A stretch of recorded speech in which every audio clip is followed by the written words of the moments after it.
Welcome to Track Talk, an in-depth look at popular songs. My name is Matty Margallo, and I'm a singer, songwriter, producer, and a music fan. I'll be your guide as we talk about this week's track, Sam Cooke's soul-stirring anthem, A Change Is Gonna Come. Every episode, we're going to provide you with analysis on a track from a music production and lyrical level to its social significance and legacy. But it won't be just me yapping at you about music. We will also have a weekly guest host to help me do it. This week, we have singer, songwriter, guitarist, frontman from the band Red Giant, one of my good buddies, Cyler James Holverson. Welcome, Cyler. Hello, Matty. How you doing, brother? I am good. Excellent. Tell us about just kind of your musical background. Yeah, I moved to LA about 5 years ago from Idaho, and in Idaho I was self-taught on the guitar and grew up singing because of mainly my aunt was the one that kind of inspired me to sing, watching her do karaoke and stuff throughout the years, and she had a record deal like way back when she was 19. And so that kind of inspired me to sing, and then I got my musicianship, my chops from my father, who's a drummer. Right. I've seen videos of your pop playing. Yeah. And he in the bands that the videos I've seen, he's like singing and playing, like lead. He's like singing lead. Yeah, he'll sing lead and play drums. He's got like that Phil Collins like microphone, like that earphone, like headphone. Yeah, that's always kind of what gave me respect for singing drummers, because watching him do it was so easy, and then trying to do it and realizing how hard that actually is. You know, four moving parts. It's absolutely one thing to be a singer at all. Right. It's another thing to be a singer and guitarist. I think it's even another thing to be a singer piano player. Mm-hmm. I think that's crazy. Singer bassist, like I guess Sting, but if you ask me, I think there's a lot of kind of lunkhead kind of bass lines from Sting. Yeah. But Sting is like an outstanding singer, Absolutely. So it kind of puts it over top. But drummer and singer is insane to me. Yeah. I can't even drum in my life. One of the more modern day heroes for me that did that, his name was Aaron Gillespie from a band called Under Oath. Okay. And he was kind of known. He did the clean vocals. They were like a hardcore band, but he would do all the clean vocals, and he was the drummer. But those are real complex things he's playing on drums at the same time. Right, yeah. A lot of rudiments, but they were simple rudiments, but rudiments nonetheless. And still doing things that are, to be able to do pieces. It while you're singing and be as smooth as possible on it. Yeah, I saw them live, and on top of seeing my dad live as well, just every time seeing that was so cool. I mean, that's such a rare thing that if you saw a band with a singing drummer, the first thing you're going to say is like, "Oh, dude, check out the drummer. He's the singer." It's kind of a showpiece. Yeah. It's like that's kind of like a thing about your band. It's not kind of a normal thing to see with a band, but in your band, Red Giant, you are the front man, and you're playing guitar as well. Correct, yes. Right. Okay, secrets out of the bag. I'm in the band with Cyler. I play bass with Cyler in the band. And actually, our producer, Shaun, plays guitar in the band too. So right now, we have three of the four members of Red Giant. Our drummer, Luke, is not with us today, but maybe we'll get him on the podcast at some point. So into that, though, into the background, that's kind of like where I got my musicianship chops. Mm-hmm. But as far as my taste goes, obviously, I worked with my dad in the summer sometimes, and on top of whatever talk radio we were listening to, the music that he would share kind of became an acquired taste. It was a lot of country and old Southern rock, and which was cool because I learned to appreciate great musicians through that. And then my mother's taste is where I got all my soul flavor, all of my R&B and my jazz and all of those great records. My mother was from California. And which part of California? San Pedro.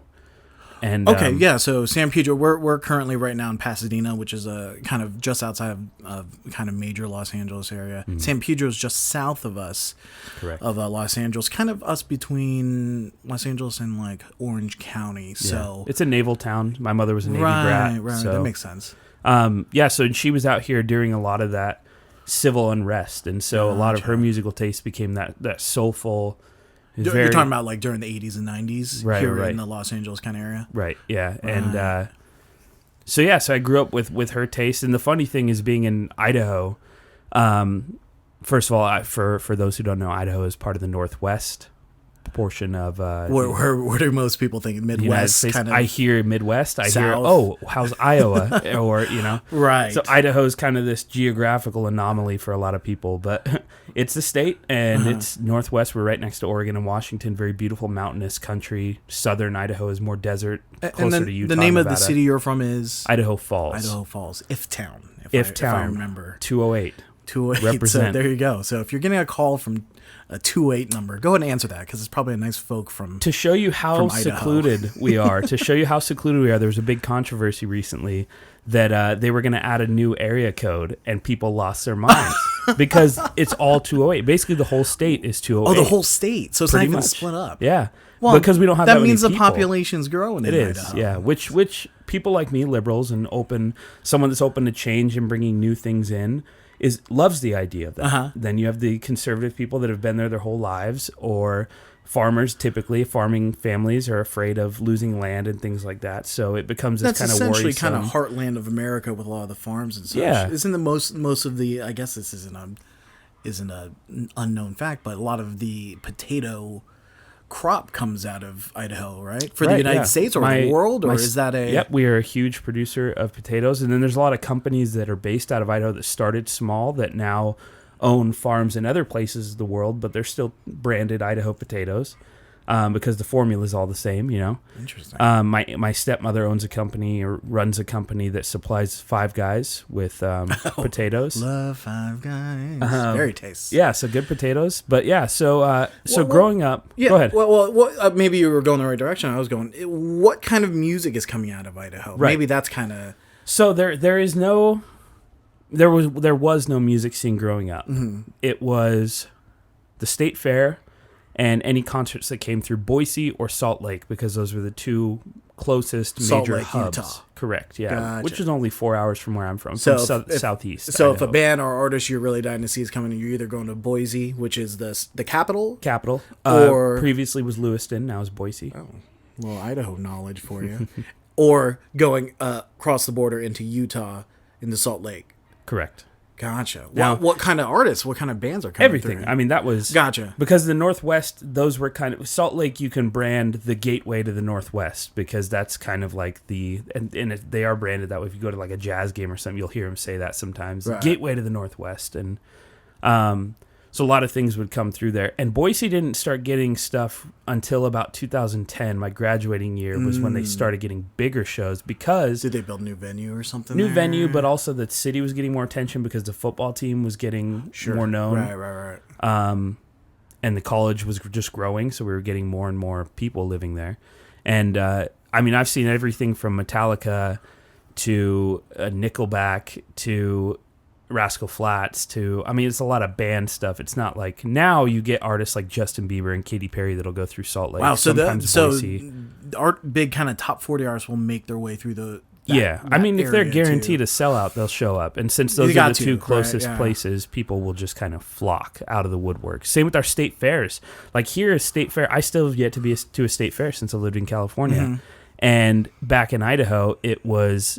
your population doubled for that area, or tripled sometimes, just because that was the only thing going on, And we would get artists like, I mean, the state fair is a little different musically, scene-wise, than those concerts. Okay. It's like Poison and Huey Lewis and the News. And I'm fine with all of that. Yeah, which is great. It's cool to see this because we couldn't see them, when we were younger or whatever. Yeah. Which is a different show now, but still just being able to say that I saw them, Huey Lewis and the News was great. Their guitar player was actually at the time Josh Groban's guitar player. Okay. Big old, just a large man. I remember he had these giant rings in his ear, and when he played, he was bald, and when he played, those things would just flop around, and it was the coolest thing to see him on stage. He made the guitar look so small. So Josh Groban, the kind of pseudo classical crossover pop singer, had guitar player with basically full on exactly earrings, and I don't know how long he played for Josh Groban. I just remember they mentioned that in the set list, like so and so Josh Groban's guitar player. We were just watching The Office moments before we got on for the podcast, and I just recall that Josh Groban played Ed Helms' brother in one or a couple of the episodes in The Office, and wow, look at that reference. Yeah, it's a deep reference, because it was so funny because Ed Helms, as you know on the show, plays guitar and Right. banjo and sings in his a cappella group, Here Comes Treble. And it's Oh just my so hilariously ridiculous. Nerd Dog. Yeah, the Nard Dog. It's so ridiculous that Josh Groban is his brother, because when him and his father and Josh Groban end up going to like sing something, he just gets incredibly jealous because Josh Groban is a fantastic, Right. vocalist. But as we digress here, I asked you earlier on to pick a song for us to kind of go over, because I like the idea of whomever the guest is for the week to kind of choose the song that kind of means a little something to them. So when we sit down and talk about something that is a little more personal to you. So Changes Gonna Come, Sam Cooke, why did you go with this particular track? Yeah, so this goes into kind of what I was going to play into as far as being from a place so secluded as Idaho Falls, Idaho, which is not as secluded now, but I'm old enough that I can remember a time when it was much different, You're talking about as in kind of race relations, social kind of things? Or I mean, those issues still stand. Not as much, absolutely not. Okay.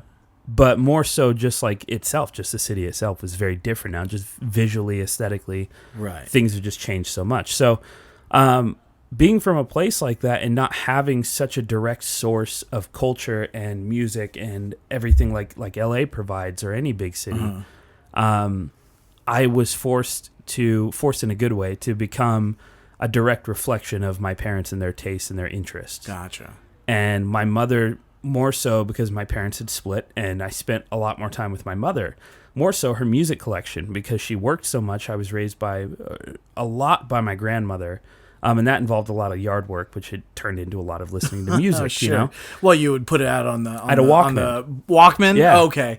Walkman, like with a the CD tape? player. Yeah. Oh, the CD player with the skip protection, exactly, like the 15, 20 seconds. Jump of around. skip protection. I can get on and off the riding lawnmower without skipping a Is track. that in the day when you would like burn your own CD? Like you would make your own CD? You would? No, this is even before that. Oh man. I mean, it existed. Pre-CDR. It existed, but it we was didn't, expensive. Like you would need like some sort of CD burner or something, right? Or a computer even. That's Right. the thing, is like we didn't have like a family computer growing up. Right. Until I think my mom remarried and we put one in the basement, but Right. it was like one person at a time. Oh, and if man. someone was on the phone, you couldn't use the computer. You remember that? Yeah. If you got Dial on, up. you could You're talking hear, about dial up. Yeah, totally. So the CD burning software existed, but Right. for me, my mother's actual CD collection, I remember to this day, her CD case was so immaculately organized. Right. She would take the paper covers out of the CD cases and put them in the CD binder Right. in front of the CD. I love that. So I love you that could she just kept it super organized. alphabetically. Our producer Shaun is totally agreeing with that. In fact, I remember when we first started hanging out with Shaun here, his last car only had a CD player, so we couldn't play our iPhones or anything. And now that he's recently got the Bluetooth, we haven't seen setup, that CD like folder that he had. Our it wasn't even a folder. I remember in the side of the door, he just had a stack of CDs, and he would go through them like they were playing cards. And I would cringe seeing that because I'm like, good. they have to be getting scratched. There's no way you can play them. Oh, it's so good. And see, that also goes back to my mother, because I knew that if I scratched one of those, I was done. It was a big deal. I was dinner. Right, like my mom was going to eat me for dinner. I was done. So did you have to like sneak those away, or like you could? No, ask she her to allowed me use as them? long as I put it back. If she didn't find one out of place or one out of the case, then I could keep using it. And this was like, and obviously this was when I was at home. When I was at my grandma's, I just listened to whatever music was there.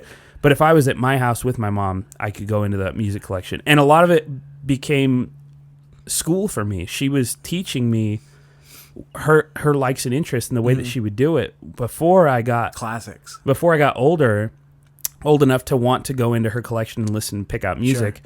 When it wasn't a choice, it was when we were younger. So me and my brother are 3 years apart. So growing up, the only way that my mom could get us to go to sleep is she would put us in the car and she would go on a drive just up in the hills. Idaho has these beautiful hills. They're now windmills. The ultimate way to put a kid to sleep is driving around the car. In fact, that's the only way you can put me to sleep. Drive me around in the back of the car. I'll fall asleep. So she put me in and we would go on these long, long drives. Sometimes we would even drive to Jackson. She would take us to Jackson Hole, Wyoming. Oh, okay. It's really close.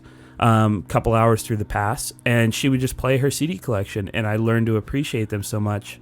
And I'm so thankful for that, because it could have easily gone the other way. Like, I could have gotten sick of that music. Right. But I loved the way that it made me feel, and the grooves and the rhythms. Before I understood it musically, what it was, I felt it before I knew Reminds what it was. me of Chris Pratt's character from Parks and Rec? Guardians of the Guardians Galaxy. of the Galaxy. His mom's... He listened to his mom's CD collection. And, I think a lot of us are always influenced by the music that our parents listen to, either for the good or for the bad, or just don't care. Right. I feel the same way. I feel like very kind of, I had like a rich kind of upbringing when it came to music, and heard a lot of like great classic music. So I totally get where you're coming from. Was part of the music a lot of the Sam Cooke stuff, or was it a specific? No, yeah, it was a lot of different stuff. And for me, the reason why I got into that type of music was because it was talking about, when I started to really get a conscious sense of what people were saying on tracks. It became, for me, this curiosity, because the things that they're talking about and singing about, I don't see. Right. And not all of my musical taste was like stuff that was fueled by social issues. Like a lot of it was just love, R&B. A lot of that soul music, R&B music it was is just based out of culture. love and culture. But, this song in particular does have, we might as well kind of get into it now. Right. This song in particular has kind of a heavily weighted within the civil rights era and movement in the 60s. And in fact, this song came out in I thought you had that date before. 1964. It was written in January, or it was recorded, I should say. They actually tracked it January 30th. Gotcha. You know what? I had it written down here that, that we were talking about this earlier. Sam Cooke was shot and killed on December 11th, 1964. The song was released 2 weeks later on December 22nd, 1964. That's what we were talking about earlier. And a little bit of trivia, December 11th is my birthday. So a little connection. He died on my birthday, yeah. A little connection to Sam Cooke's. Well, let's talk about it a little bit. This track was written by Sam Cooke, and it was on the record. I have it here. It was on the record Ain't That Good News. It was on the side 2 of that. It was also the 13th and final album by Sam Cooke, released on March 1st, 1964. So that was on a record that was kind of his last 13 records. I haven't even gotten a chance to listen to any of the earlier ones, but I imagine he'd been active for years before that, so he's all that music has probably gone from that kind of 1950s style all the way into kind of this 60s kind of classic soul R&B stuff. Is that seem kind of right? Are you very familiar with a lot of the Sam Cooke material prior to that? A lot of it was very radio friendly, very friendly to at the time the white culture. Right. He had a lot of white fans. This song was controversial and he was told not to record it because it wasn't going to be as popular as his pop stuff. His stuff was very poppy and melodic, or he would have the ballads that were, the darling you. Oh, sure. Yeah. Just that a lot of the stuff you would imagine from the fish under the sea dance in Back to the Future, right? Like right, a right. lot of that kind of bubblegum pop, pop. What's interesting is he wrote it, but it was produced by a duo called Hugo and Luigi, which I looked up. They had produced a bunch of other songs, including, I believe, is another Sam Cooke song, "Twisting the Night Away," right? Is that another Sam Cooke tune? Correct, yeah. And then "The Lion Sleeps Tonight," if you remember that one. A-wee-mo-up. So that, and they also co-wrote that Elvis hit, "I Can't Help Falling in Love with You," another kind of ballad. Yeah, and they also produced other tracks from Elvis too. But that was one that they co-wrote with Elvis, which I thought was interesting because I had to look them up too.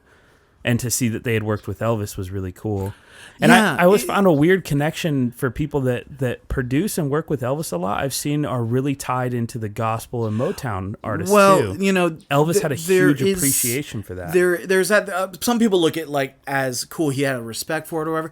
Other people will look at it from the other side. It's like, oh, he stole black music and made it, accessible for white listeners. Right. I don't know. That whole argument is a lot, and especially it's a very heated kind of debate, especially around that time. Yeah. So I can see that being kind of a a point of discussion, especially when it comes to Elvis's music, which I actually really enjoy Elvis's music. Yeah, he didn't even want to necessarily, I mean, the status that he got, I'm sure he loved, but he didn't want to be like a pop or rock singer. He wanted to do strictly gospel. There was a period of time where he went off and did just gospel records. Like Christmas albums around that time too. I remember like watching and reading about that, and because my dad and my grandfather love Elvis. Big Elvis fans. Yeah, my Filipino family loves Elvis, so I think that's totally understandable. Those producers too that worked with him, they were cousins as well. Oh, they were cousins. Yeah, were they white or? I think they were Italian. Italian. Yeah, and the names could come off as Italian. It's not Mario and Luigi, Hugo and Luigi. Terrible. I don't know if you were going to touch on it, but this song as well was arranged and conducted by Renee Hall. And this was interesting because Sam Cooke was known to be a huge control freak, like behind the scenes, kind of that James Brown status of like everything needs to be perfect. And this song was interesting. There was a lot of people that were surprised, people close to him, because when he turned over the song to her, it was very basic. When he introduced the song to the original producer, it was on a guitar. He played it once, and the second time he played it through, he took it line by line. And so he took that and sent that to Renee and said he gave her full free range to arrange and conduct it. And that was one of the first times ever that he did that because he was such a control freak before that. So I thought that was interesting too, because the way that the song turned out, it's very driven. It's a very driven, and it when it starts, it has that. I was thinking about this on the way listening to it. It has that same kind of intro as Ray Charles, Georgia on My Mind, with that kind of string intro, very dramatic, almost theatrical kind of intro, and then it kind of continues that through the whole song. You think there's going to be this, like, for lack of a better word, like a drop, like where the beat comes in and the song starts and it kind of picks up, but it all kind of stays in that kind of just balladier kind of mode with the kind of drums behind it. But we'll get a little bit more into that. I kind of want to talk a little about the origins of the of kind of where Sam Cooke was inspired to, and kind of the information I saw was regarding an incident that happened in Shreveport, Louisiana. You might have a little more information on this too, where he called ahead, I guess, to a hotel. Holiday Inn. Holiday in fact. Inn, okay. They were still around. Holiday Inn in Shreveport. And I guess they were denied the room because the hoteliers or the... Right. Well, they actually let them book it because he called ahead and booked it ahead of time for him and Barbara, who was his wife at the time.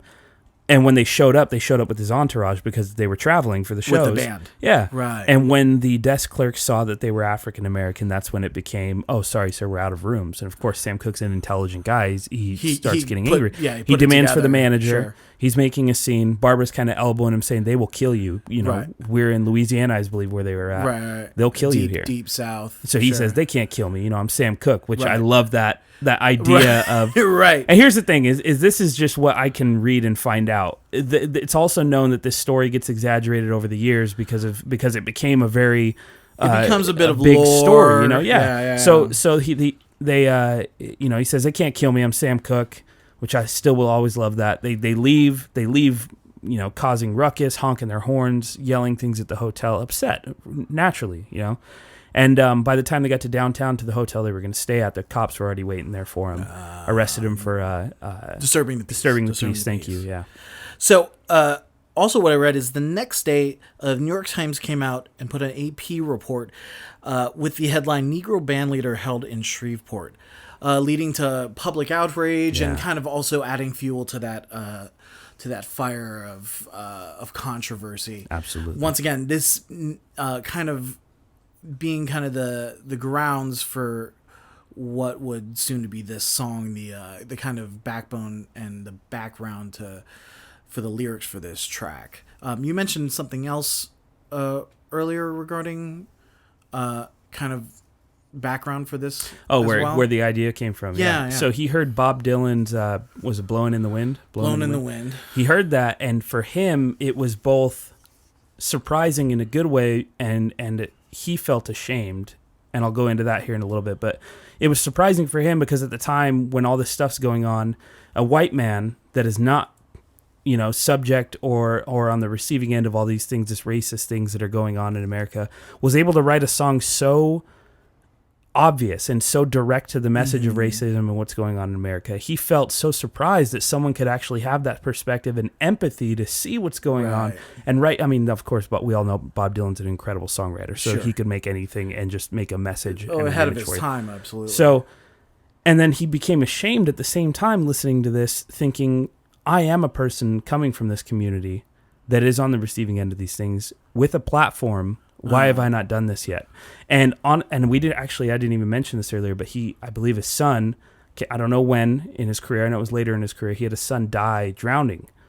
And when his son drowned and died, that's kind of when he started writing more introspective music, like things that were like, I don't want to, and that goes to my message earlier, is he had a lot of people telling him, don't do this song.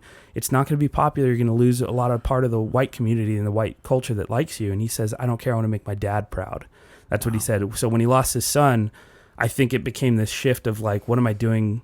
What am I actually doing to help the issue? What am I doing as a solution? There is a very specific thing for artists, creative types, where, especially if you are thrust into the limelight and become part of kind of popular culture, that you do feel that there is a bit of responsibility for bringing things like this to light. I don't want to get too deep into it, but even just, I'll give this a little bit of relevance to now. Just recently, Colin Kaepernick had had an issue kind of arise when he didn't stand up during the national anthem during one of the preseason games for the 49ers. Brought a lot of flack and attention to that, and I don't want to get too deep into it, but the thing I do want to say is, maybe it's their responsibility, maybe it's not, but I think the fact that there's thought about that at a person at that level to at least act on that and make some sort of statement, I think is an important thing. And if you're so visible and you have whatever 2 million Twitter followers, and they'll at least look at what you have to say, or even have something to say or respond to, maybe good or maybe bad, maybe a Facebook post, whatever, but you're getting the debate going, I don't think that's a bad thing. And it's funny because you call those people, right, on social media, those people that have all those hundreds of thousands of millions of followers, they're titled what? Influencers. Those are influencers. And that's exactly what they do, is they influence. Negatively or positively, whatever. And I'm with you, I won't go into it either, but you're right. That person that has everything to lose, when they take the chance to step up on that platform and do it, it means so much more than the guy who has 5 friends and is just ranting on his Facebook page. You're absolutely right. Granted, they're a voice and they might have some great things, but yeah, when you're on that platform and you have everything to lose and the furthest to fall, and you do that, I think that's something that should always be respected. The real interesting thing is in the mid 1960s, there's none of that. Right. There's television, there's newspapers, there's radio, and Sam Cooke is a music artist working through the radio, and you can put out bubblegum pop tunes, or you take a chance and say something with your music, and this is a great example of him saying something with the music. So now that we're kind of talking about the music, let's talk a little about these lyrics. I had to have the lyrics down here for myself, but the song so well that you actually had them down. But just kind of going through it, structure-wise, it's a really interesting thing. It doesn't really actually have like a chorus. I would almost call it like a refrain. It's been a long time coming. I know a change is going to come. That's repeated within the first 3 verses, and then there's a bridge, and then the last verse, it does the same thing. It's been a long time coming. I know a change is going to come.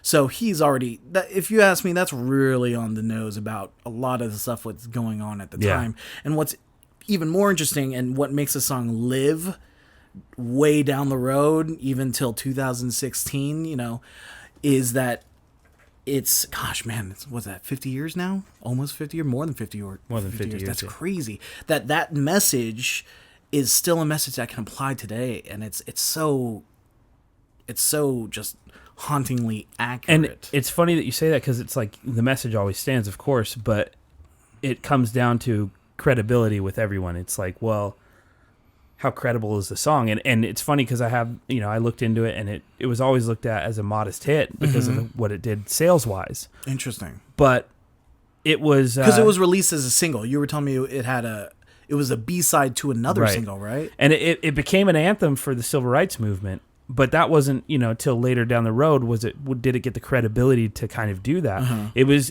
kind of voted amongst like some of the best songs ever released. But once again, later down the road, for instance, it wasn't until 2007 that it actually got selected for preservation in the Library of Congress with the National Recording Registry. So things like, you look at something like that, and when was the song written? 1964. When did it get put into that? 2007. So almost 50 years. And it wasn't like there was this pocket of things weren't happening. There's always been this racial divide or these social issues, but it took until 2007 for that to happen. As soon as that happened, that's when it got the credibility to become a culturally, historically, and aesthetically important song. So, well, let's kind of go through these lyrics just verse by verse here. That opening line is just so perfect. There's nothing more perfect than that line for me, especially a vocal like Sam's vocal. And I feel like there's only a certain kind of vocalist that can hit that, which is, I was born by the river in a little tent. And, just like that river, I've been running ever since. Man, growing up in just like hard times and then just kind of just running with it and going with just life and whatever life has to come to you. And it comes to that. And then it finishes out that verse. It's been a long time coming. I know a change is going to come. Oh, yes, it will. So that just hits hard. And it's such a beautiful way to start that particular song. Yeah. Going into the next one, it's been too hard living. I'm afraid to die because I don't know what's up there beyond the sky. Been a long time coming. I know a change is going to come. Once again,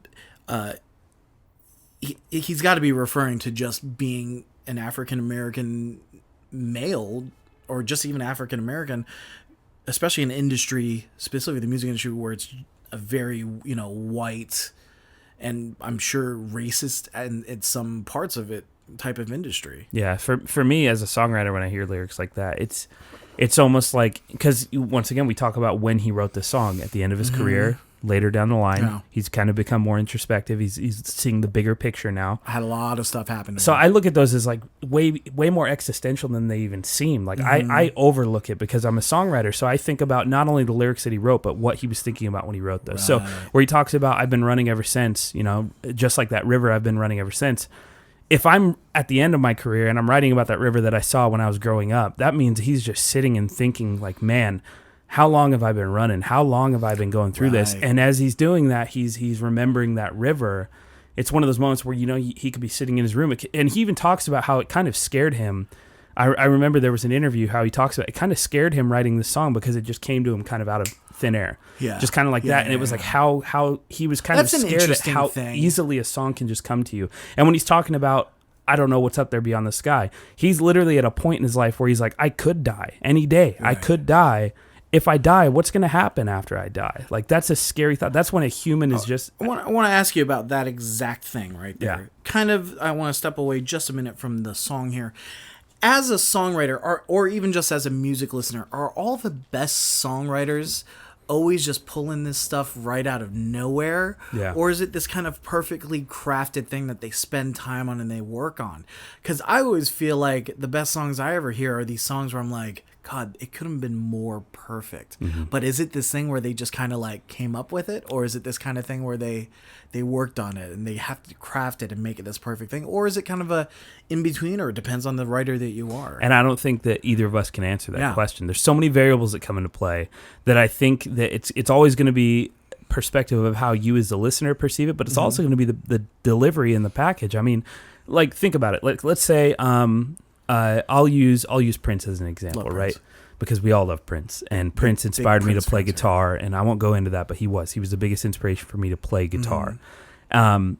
So that being said, let's use him as an example, okay? Let's say Purple Rain, right? Okay. We'll use this. Let's say that, and I don't know the process. That's my point here. So let's say that song, he sat down one day, and we'll even be more dramatic. We'll say it was raining outside, right? Sure. And he's playing the guitar, and it just comes to him like that. Let's say under 30 seconds, the entire song came to him because he was a savant. Sure. But let's say that he sees it as, this is going to diminish my image if I position it as this song just came to me. in the night, you know? Right. So then it gets packaged as it was this moving piece that we put together over months.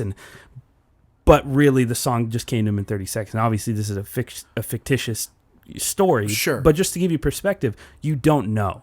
You don't know. You that only the know beauty of what it, the though? artist will. And that's the thing, That's is the beauty it's of it. all this facade. It's this. It's Yeah. all a big performance, even down to Yeah. what you're doing off the stage. You know. So Yeah, I love that thought of that, and it always gets me as a songwriter too, where it's just like, you know, especially when you're having a hard time writing, Yeah. and you're like, man, how did they come up with that stuff? It's and unbelievable. really, it just came to them. But you it know? just comes, and you think, oh, it just comes in, and it's like, oh man. But I love that, and you Yeah. know, for our listeners out there who are songwriters too, you know, we're gonna a Twitter account set up, and email, and we'll get that posted so you guys can kind of share your thoughts on songwriting and just even just like listening to music and songs in this kind of analytical matter. But getting back to the track, you mentioned to me in this third verse, I go to the movie and I go downtown. Somebody keep telling me don't hang around. It's been a long time coming, but I know a change gonna come. You mentioned that in the recording when they first released the record, this verse wasn't in there. Correct. Yeah. In the original release, the verse was taken out because it was already looked at as controversial that he was doing this type of song. But to be so on the nose about it, they were really, the label and a bunch of other working parts were like, I don't know.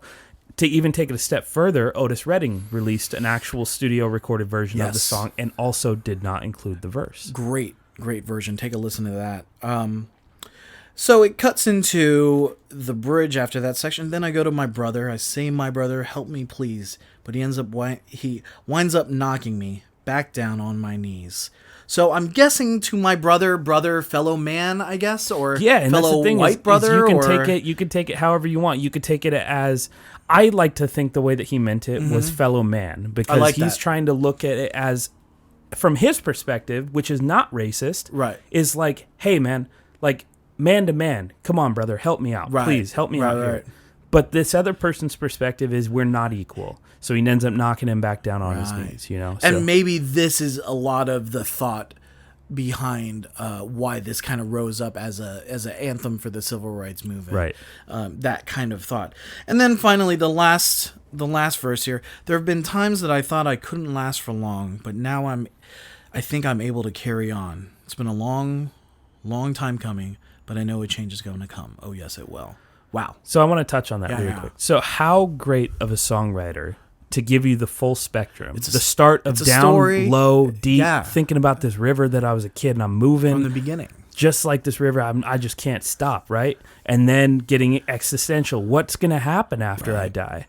And then let's get into present state of mind. Man, what is stop knocking me moment, down, man. I'm just trying to be your fellow man, to a hopeful and happy ending. Hey, I think it's going to be okay. It's so beautiful.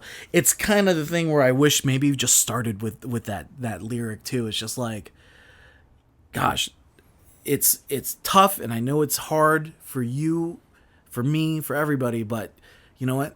We're going to make it. Yeah. We're going to make it. And it's so hopeful. I would love to find out more about Sam Cooke. I don't know, is there any literature out there or there's or bios, there's documentaries. Yeah, there's things out about him. It's super fascinating, and I wonder if he ever. I read a little bit. I guess he felt himself bit of a part of that civil rights movement, but I imagine he was a musician and, to be honest, a family man and all of that. I think the most effect that he had on that movement and that culture and all of that going on, he never got to see. I think that he got taken away before that song really got respected for what it was. Yeah, because you got to think, when it came out, people were still being silenced. People were still being segregated, and how could that song have had that much substance then? Yeah. But because of how great of a songwriter he is and how great that message is, it stood what's the phrase? It stood the test of time. Test of time. Thank you. Yeah. And prevailed, and eventually got preserved, and now that song is preserved, and it's used as a message and an anthem for that movement. Absolutely. Now. That particular recording by Hugo and Luigi has some really gorgeous production. I want to give you a couple quick factoids about the song. I call these song basics. Maybe Song Babies. I'll think of something, and maybe we'll have a little musical drop for that too. Yeah. Song basics.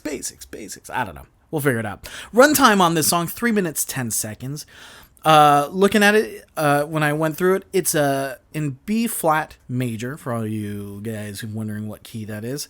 I was going through it. I think it's in 12/8 time signature because it kind of has that.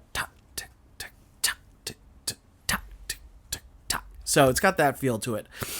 Kind of cool. Starts out with that string intro, very similar to Georgia, like we were talking about before. And then right as that first verse comes in, you get that timpani roll, which is a total theatrical, orchestral kind of thing. Yeah. And then the drop, as I call it, whatever.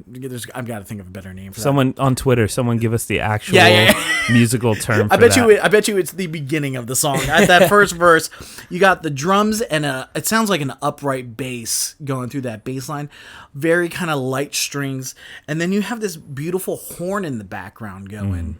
And it's just doing like a single line through it. It's really pretty. I think it's a French horn. I think it is, I looked up the musicians. There's a French horn. So there's a French horn player in there. So the French horn. It's a really beautiful way, and it does this great building thing all through it, because by the time it gets into that second verse, there's additional strings added, and it kind of fills it out, very similar to how that intro started. So it's going through that second verse, strings are added, and it's once again kind of building up. Once you get into that third verse, which would be unbelievable to hear cut out, but that third verse, same instruments going in, but then you get that brass doing that rhythm. Bum, bum, bum, bum, yeah, bum, bum, bum, it's a significant moment in the song. It's beautiful, and it's right at that movie's lyric. It's pretty unbelievable. Yeah.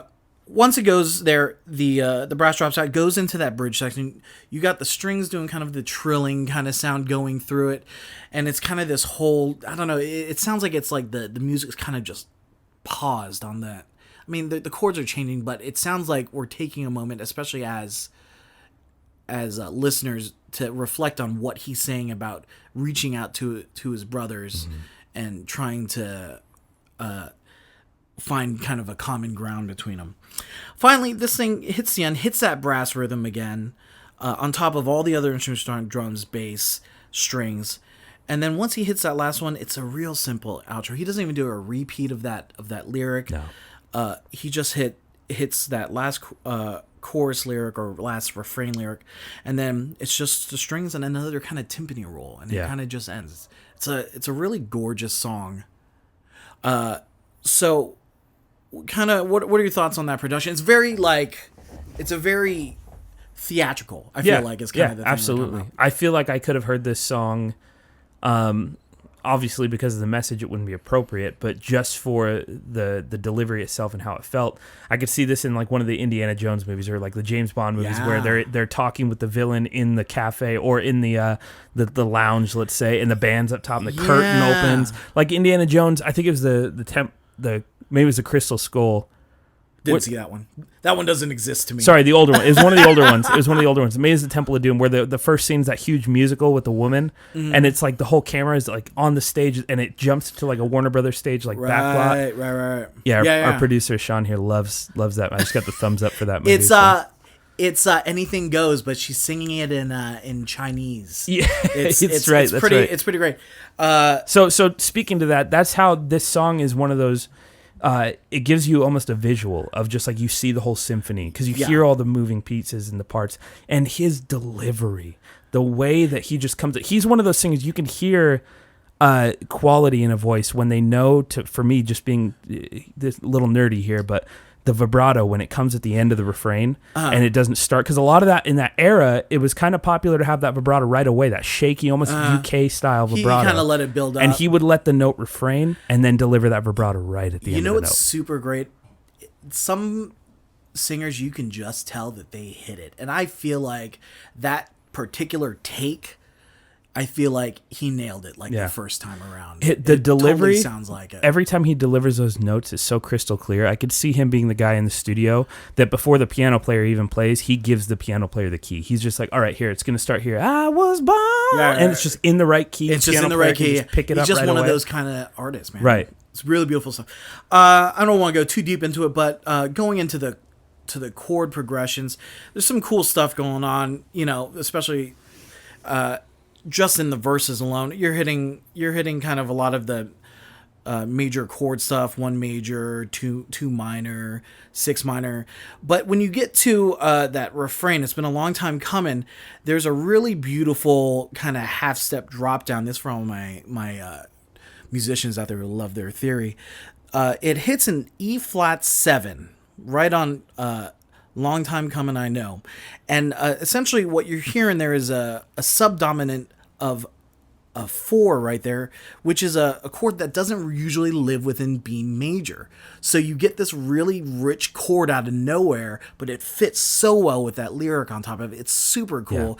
Yeah. And then it hits a 5/7 of 6 right after that D7, and then goes right back into the key with that a change is going to come with G minor back to the B flat. Really beautiful stuff.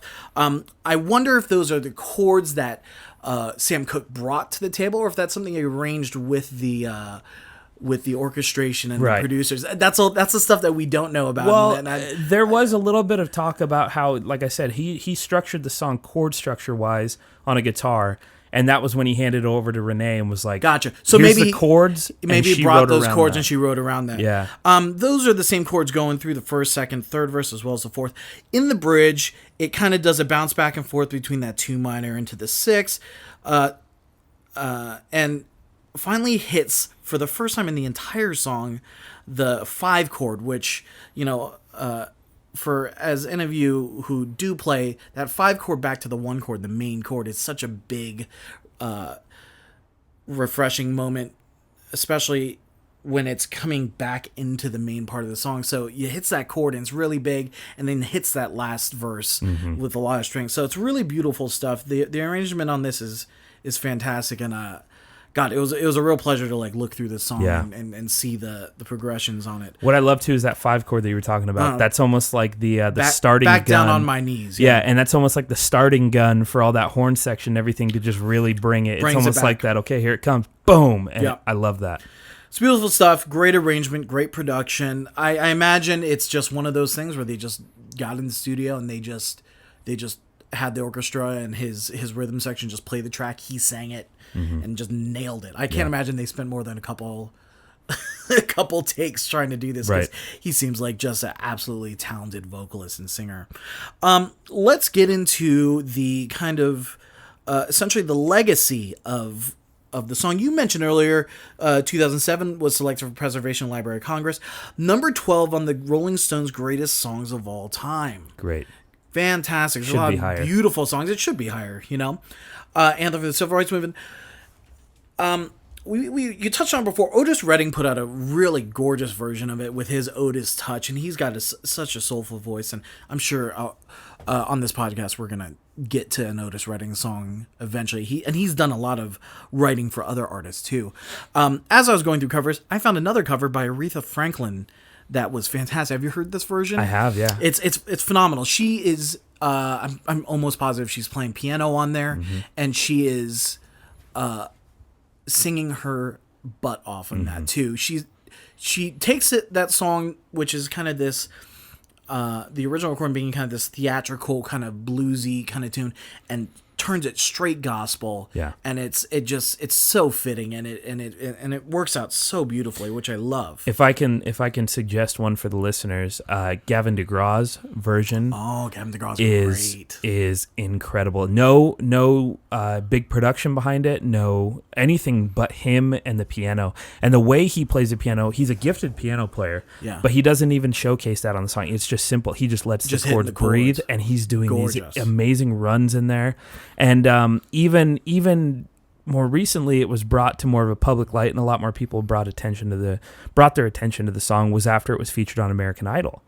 Adam Lambert performed it on there. Speaking of American Idol, the great Soul Patrol Taylor Hicks used that as his audition song.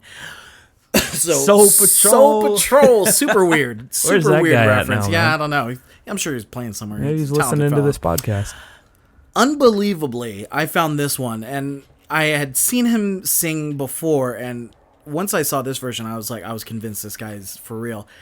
The R&B phenomenon known as T-Pain did a version of this Yes. on NPR, and it's phenomenal. His Tiny Desk performance, yes. Actually, it looked like it was like an R&B showcase where he was doing Right. more auto-tuned stuff. So this guy can really sing his butt off. It's You remember fantastic. how big that was, like on social media and everything? I'll tell Everyone's you like, what, He can actually sing. I would go to a concert of him singing that. I would pay to just Yeah. see him and an acoustic guitar player. So good. And then another version I found that had a little bit more show to it, which I thought felt like it was a little bit more in the vein of kind of a Sam Cooke. I found a version of Beyonce singing it with a full wow, quartet. that is one that missed my radar. Yeah, it was great. You definitely go out and find these versions and really take it in. This song, I think that let's kind of put a kind of final word on this song. Changes Come Sam Cooke. This song, this recording, lives on. It touches so many people, and I think will continue to live on well past our years, and hopefully will have even more significance down the road. What are your thoughts on this track? Yeah, I mean, this for me played such a huge role in my taste and the direction that I went with my taste growing up. Because like I said, being so secluded, music was my window to, I mean, of course we had the news, but music was my window into other cultures and to see what was going on. And for me, I did grow up in a very racist community and a very conservative. I mean, me and my friends, I like to think we're this weird liberal pocket in an entirely red state. And it gets better now. It's getting better. And I'd like to think that it's because of music like this that it brings a message to an otherwise ignorant community that might not know and might be so quick to jump to say that, well, it doesn't happen here, so it doesn't happen. Well, then where did this music come from? Where did this message and the pain and the suffering that you hear and all that genre or anything coming out of that community? I mean, you can't deny it if someone's saying something. There was a great statement that I read that it was, you don't get to decide if you hurt someone or not. And that's what I love, because I feel like that kind of can play towards that. It's like if someone's saying that they're going through something, it's not your job to say whether they are or not. Right. It's just your job to listen. Right. And for me, I think that this song, he's asking for someone to listen in that bridge. Yeah, right and there. I He's like asking. to think that if a song like this can touch a little country boy out in Idaho Falls, Idaho, and inspire him to want to make music too, and want to have a message someday that can hopefully be as important as this, then I can't even imagine what it did for someone that was actually a victim of the things like that. So for me, that's so much more. And to know that the time that he put it out in his career, knowing that it wasn't going to be his biggest selling hit, not caring, just wanting to make his dad proud. He didn't even get to see it become what it was. Exactly. That's one of the most amazing things. Yeah. So that, something like that, I will always be a fan of a message like this. Excellent. Well, Sam Cooke, a change is going to come. So now let's take a moment here and hear a live performance from our weekly guest host, Cyler James Holverson. Cyler, take it away.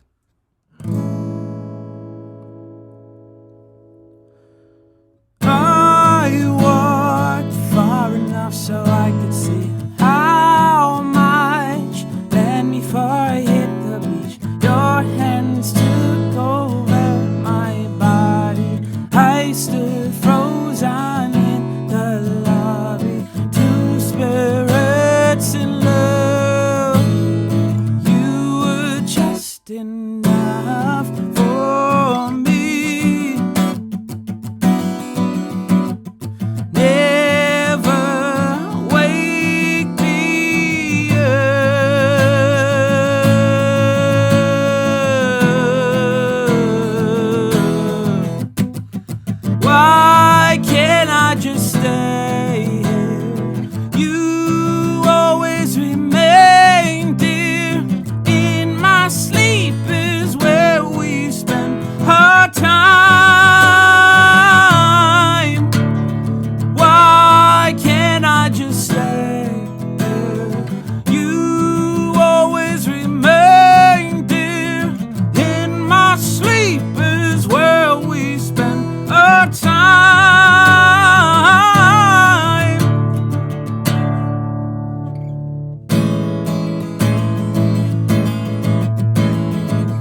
said, why can't I just stay here?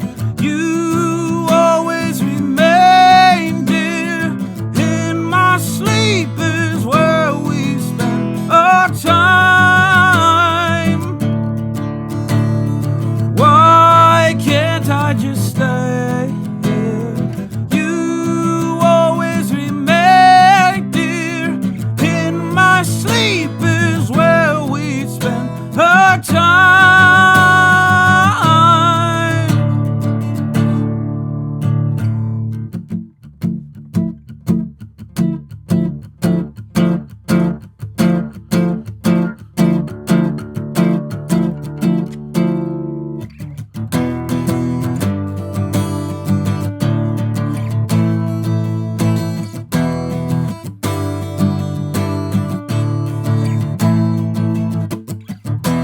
I won't forget your face. It's all that keeps me sane.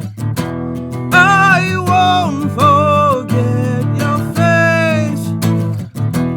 It's all that keeps me sane. No, no, no, no, no.